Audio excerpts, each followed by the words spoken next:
Hello, and welcome to P-10C Talk, the show where we talk about the CZ P-10C. I'm your host, Jason, and in today's episode, we're going to talk about configuring the P-10C to get the most out of it in competition shooting. Now, I've been competing with the platform for a little over 5 years, and while I started with a factory gun, I made changes where I felt changes need to be made to either overcome a shortcoming of the gun or a shortcoming of the shooter. And it's then become a pretty windy evolutionary path full of switchbacks and dead ends galore. And while I never quite made it to that mystical Shangri-La place where a magical combination of parts relieved me of the need of training, practice, or dry fire, I have landed in what I think is a pretty excellent place with two really great, fantastic shooters that are a joy to compete with and absolutely reliable. That said, configuring a P-10C, there is no one way, right? And here I have two great ways, and I'll talk about why you might choose one over the other in just a little bit. But during those 5 years, I've also collected a number of questions from a number of people that all boil down to the same thing. What is my recommendation for configuring these firearms? And that's a question I've always had a hard time answering, because I really do believe that it's less to do with the firearm and more to do with the shooter, just like the outcome of your competition will be. I mean, we all know you're a fantastic shooter and we expect great things from you. The level of modification to your firearm is indifferent to that. But whatever modifications you make will be or should be because of your perceived needs. And they could be different than mine. But because so many people have asked me, and I'm so flattered when they do, because I know that means one thing: they're either trying to emulate what they perceive as my success, or they're trying to avoid what they consider my failures. Either way, they're thinking about me and my P-10C, and that gives me the warm fuzzies. So it's always a huge honor to be asked, and I owe those people an answer. And trying to come up with an answer, as difficult as it's been for me, this seems like the clearest way to go about it at first. Just get on record how my P-10Cs are configured, and then we can start whatever additional conversation needs to happen from there. So my goal in this video is to just sort of catalog all the changes I've made to these guns without any subjectivity associated with them, just an objective listing of parts, services, and costs, so that you can at least work from there. And then maybe in follow-up videos, I'll go through and give my subjective opinions about the parts that are on here, and probably more than a few parts that are not on this table. Because there's a lot that I've ended up in the parts bin, that's for darn sure. But before we go any further, we need to talk about two things really quick. One is, what do I mean by competition shooting? And even though I dabble in a lot of different sports, my primary sport is International Defensive Pistol Association, and my home division in that sport is the Compact Carry Pistol Division, or CCP. That just so happens to be a division for which the P-10C is remarkably well suited right out of the box, but also the division that sort of sets the context for all the questions I've had about P-10C configurations. So a lot of what you're going to see here is specific to compatibility with the rules surrounding the Compact Carry Pistol Division in IDPA. The second thing we need to talk about really quick, and it'll be super brief, is what do I mean by a P-10C? You see, the CZ P-10C has been through a couple iterations since its launch, and unlike one of its primary competitors, they don't stamp the version number on the slide for you to be able to quickly say, oh yeah, this is what I want. So you have to be a little bit more astute. The two things to look for, the first one and most important one, is on the back of the firearm, just to the right of the rear of the slide's back plate. You look for this little cutout. This is part of the striker anti-rotation feature, and it's a necessary part as far as I'm concerned. The first iteration of the gun didn't have it and could result in catastrophic failures. The second thing you want to look for is the magazine release, but not actually the button. You want to flip it over and look at the other side and verify that there's a magazine release hole right there. That indicates that it's a reversible magazine release rather than a true ambidextrous one, and that's part of the current iteration of the platform as well. Now, the other thing I like to look for is the maker mark, and this is made in the Czech Republic, not the maker, but the location where it's made. Made in Czech Republic. While I prefer made in USA gear in general, in this particular case, the Czech Republic guns have two features that I like. One, I think they're the only ones that have a cold hammer forged barrel, which is a high throughput. Since these are high throughput guns, cold hammer forged barrels tend to keep the rifling a lot longer. Any feature that will contribute to the longevity of the gun and keep me from having to build another one sooner is good by me. The second thing is I believe all the made in USA guns are optics ready, and homie don't play that.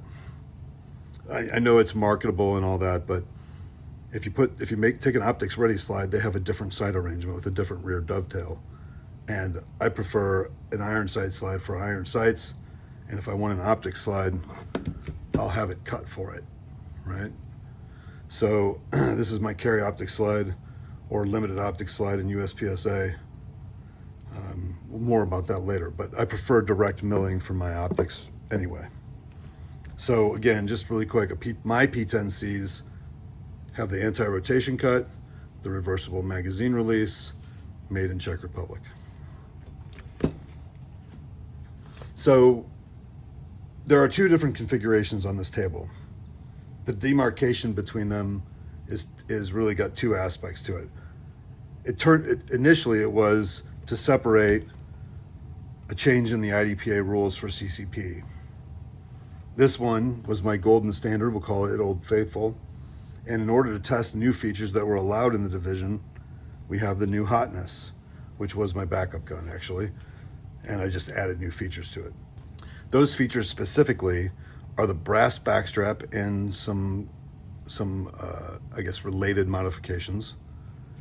And then barrel porting, which is a new feature allowed in IDPA for ESP or Enhanced Service Pistol, Compact Carry Pistol, Carry Optics, and I think Bug as well. Now this pistol has neither of those, and it's kind of intended to stay that way because we all know rules can change back just as they change forward. So it's good to have a control, if you will. But the other aspect to that delineation between the two is that this one represents probably the easiest path forward for someone who doesn't want to get their elbows greasy. Because you can do this with a credit card, a light hammer and punch set, and a sanding block. This one, however, requires sending a slide off to a machinist unless you're super talented with machinery, a Dremel or something better, a belt sander or something better, like some sort of end mill, and JB Weld, and a willingness to just experiment with a gun that goes for anywhere between $300 and $500. So if your tolerance for gunsmithing ends at installing internet parts with a punch and a hammer, this is where you want to go, and this is a great place to be. If you have a little bit more bravery about that sort of thing, this is a little bit better place to be, and we'll talk about that in a little bit greater detail. But for now, let's just start cataloging the parts. I'm going to tell you what it is, about how much it costs, and then whether or not it's on both guns, and then I'll move over to the other, okay? Let's start with Old Faithful here. I have night vision sights. These are their perfect dot sights. I've got an large orange ring around the front tritium vial, and then small black rings around the rear on a U-notch rear sight. That's about $108 if you want to go this way. A set of Dawson sights are around $80. That's a fiber optic front and a black rear. You can find that same sight configuration from other manufacturers as well, just like you can find this from Trijicon too. $108 for my night vision sights. The paint job obviously is unnecessary, but I absolutely love it. That was done by my friend John at JG Coatings. That is the only company you will hear me reference in this video that I have any sort of relationship with, and it's not, it's more like two friends helping each other out than anything else. So moving down past the beautiful paint job that's been on here for over 4 years, and I kind of like the wear better than I liked it brand new, even though I loved it brand new. You see two extended controls. These are both from the CZ Custom Shop. This is the CZC EXT slide release. It's about $90. And this is the CZC EXT mag release. Both of these are larger than the factory part and are more accessible. That's why they were put on here. I think this was like $55. To the left, this is not a factory trigger. Factory trigger looks more like that. This is an Overwatch precision trigger, and it's one of the two triggers that I recommend and use, the other being the HB Industries Theta trigger, although this is a very early rendition of that one. Here's a newer one in red. Either way, those are the two that I recommend. So obviously, even though this isn't on both guns, I consider these from both a performance standpoint and a serviceability or reliability standpoint, they're equal. Moving down the firearm, I have the ANVL or Anvil magazine base plate and magwell.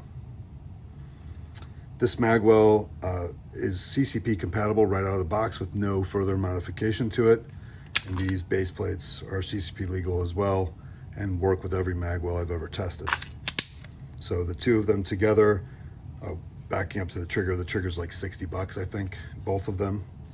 Although you can get a deal on the Overwatch Precision one. I'll talk about that later too.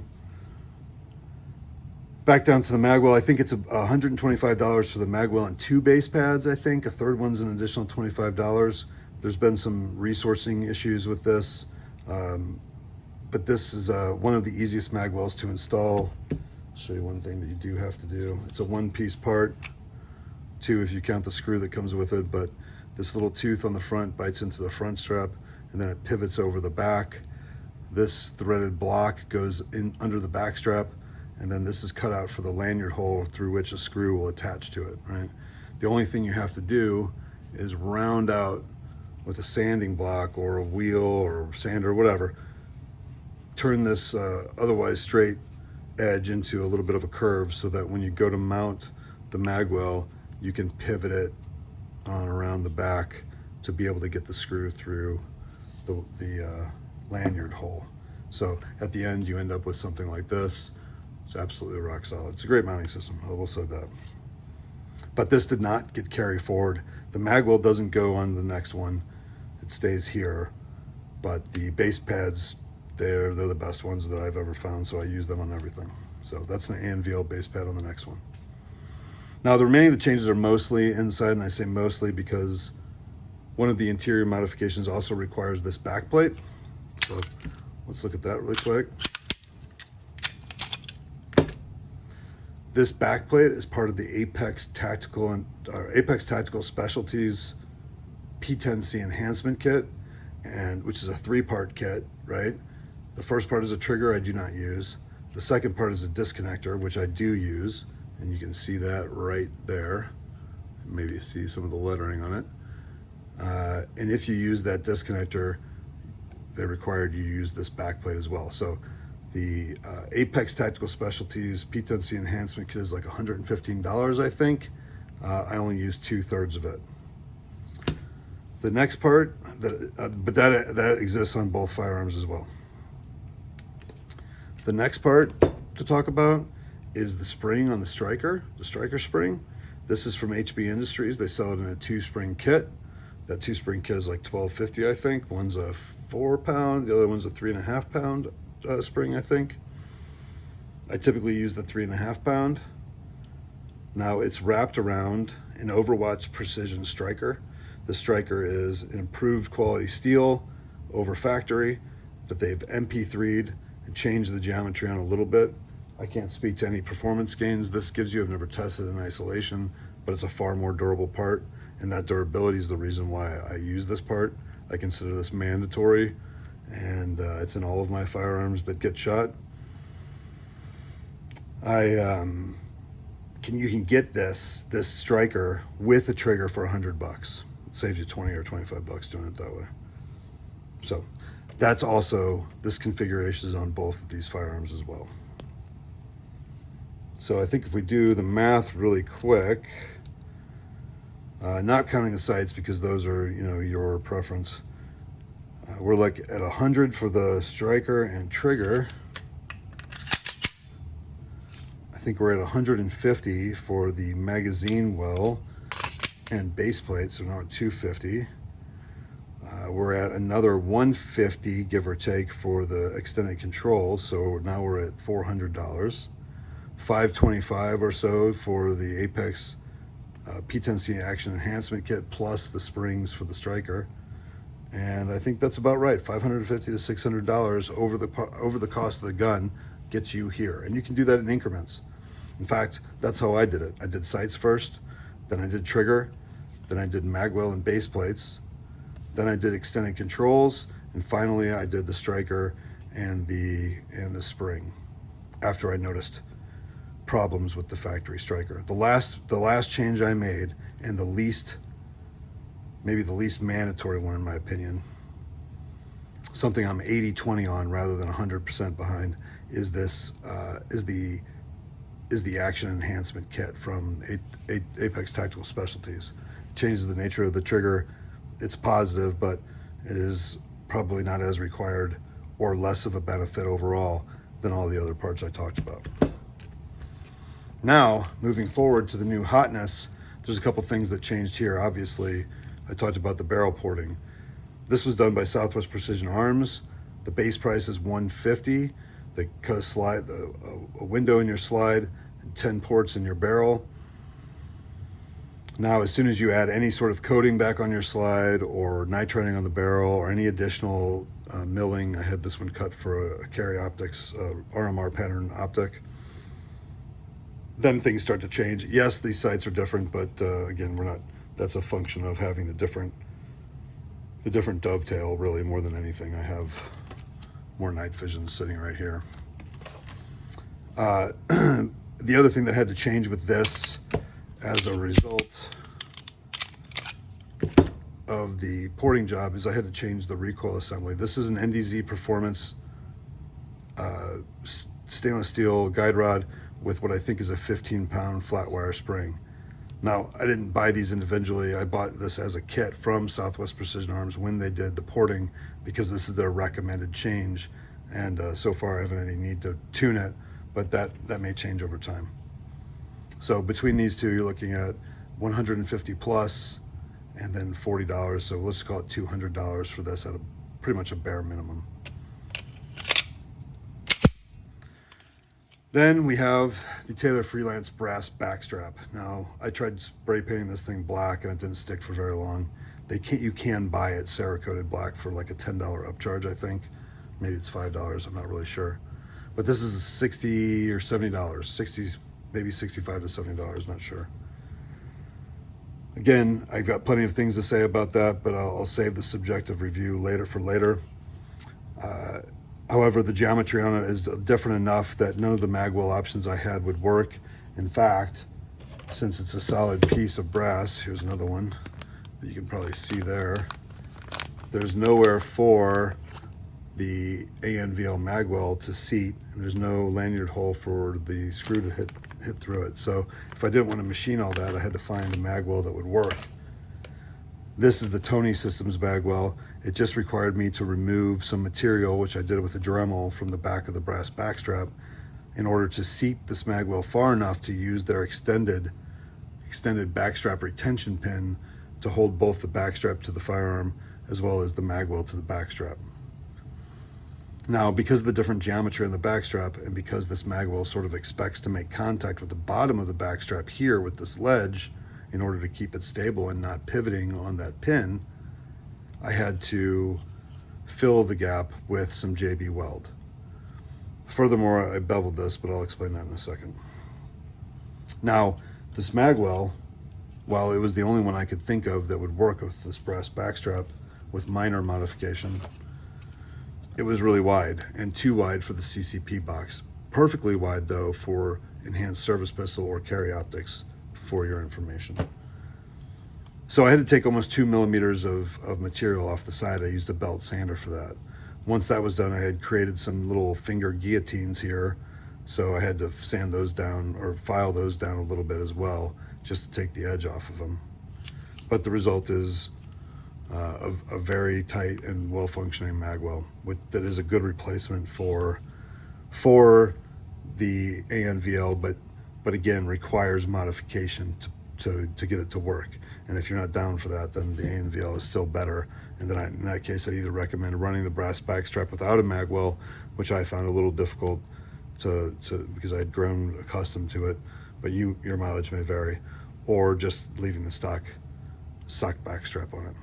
And that's it. That's the changes that I've made. Again, this still uses the Anvil magwell. If you want to talk about the prices here, again, this is about $70. This is about $110 for the magwell. I could only find it overseas in stock. I think there's a couple places domestically you can order it from and wait, but you might as well just order it from either the IPSC store or czparts.cz, which is where I think I've gotten the two that I have. And then the $200+ for the shoot flat porting. That brings us to a whopping total of, I don't know, about $300 more over and above the 5 or 6 that it took us to get here. So by the time you're done getting here, you've done a lot of your own work, and you've sent a slide off for milling, at least one slide off for milling, and that's over and above the parts that you bought off the internet and installed as you need them on this configuration. Now, the sights, obviously, that's a user preference thing. I'm actually kind of growing since I had to temporarily run this fiber optic front with black rear. It's been kind of growing on me. I may try that on my new ported iron sight slide. It's right here. But we'll see. And then, of course, since I had this optics cut, then there is an SRO popping down onto this thing pretty soon. And this will become my IDPA carry optics slide. Now, this is not legal. The porting is not legal for, well, I mean, it's legal in USPSA or the United States Practical Shooting Association, but that puts you into open, and that's a hard place to be with a non-single action super duper laser gun. So in order to compete in USPSA at a reasonable level, I have this slide to use that is not ported, which would keep me legal for limited or limited 10, or for minor, for both, obviously.